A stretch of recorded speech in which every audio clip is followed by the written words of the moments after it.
Seoul, South Korea, President Donald Trump said Tuesday that there had been progress on resolving the North Korean nuclear crisis and called on Pyongyang to make a deal. "I really believe it makes sense for North Korea to come to the table and make a deal that's good for people of North Korea and people of the world," he told reporters as he stood alongside South Korea's President Moon Jae-in. "I do see certain movement, yes. But let's see what happens." Trump also called on world leaders to address the North Korean threat together, calling it a worldwide threat that requires worldwide action. Trump is in South Korea as part of an 11-day regional trip where he will visit 5 countries. After visiting South Korea, Trump will make his way to Beijing. After that, he heads to Vietnam and the Philippines. From the time he touched down in Seoul, Trump focused on North Korea, striking an optimistic tone with U.S.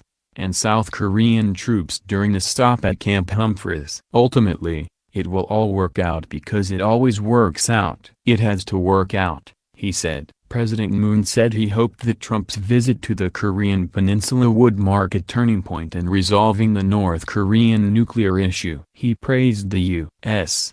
president for his focus on the issue, with Trump promising the urgent crisis would be front and center in their talks. The two leaders were full of warm words on their country's relationship at the press conference, with Trump thanking Moon for his hospitality and calling South Korea a partner and friend.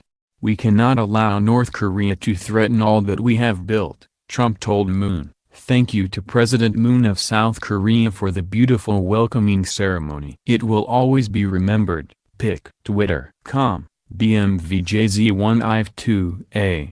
Donald J. Trump, @RealDonaldTrump, November 7, 2017. A key U.S. ally, South Korea is home to more than 50 million people. Some 28,000 American troops are stationed in the country. Seoul, its capital, is just 30 miles from the North Korean border and in range of thousands of artillery pieces that are trained on the city.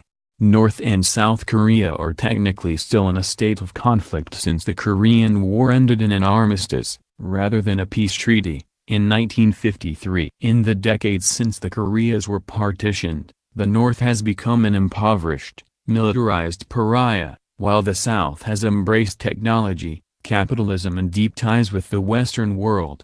Trump's visit comes amid rising tensions in the region and after a summer of hot rhetoric from Trump who promised to meet provocations from North Korean leader Kim Jong-un with fire and fury. White House advisors didn't expect to hear less of Trump's fiery talk during this trip, and even Trump defended its use, declaring an end to the era of strategic patience with Pyongyang during a press conference in Tokyo on Monday. Trump said that his rhetoric is very strong.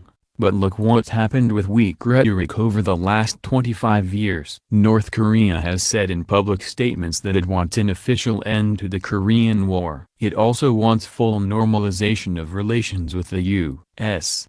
and to be treated with respect and as an equal in the global arena. Related, war with Kim Jong-un must not happen, South Korea says. Trump and Moon also discussed their country's trade agreements. During the press conference, Trump criticized the current agreement, calling it unsuccessful and not very good for the U.S. Ali Vitali reported from Seoul. Rachel Elbaum reported from London.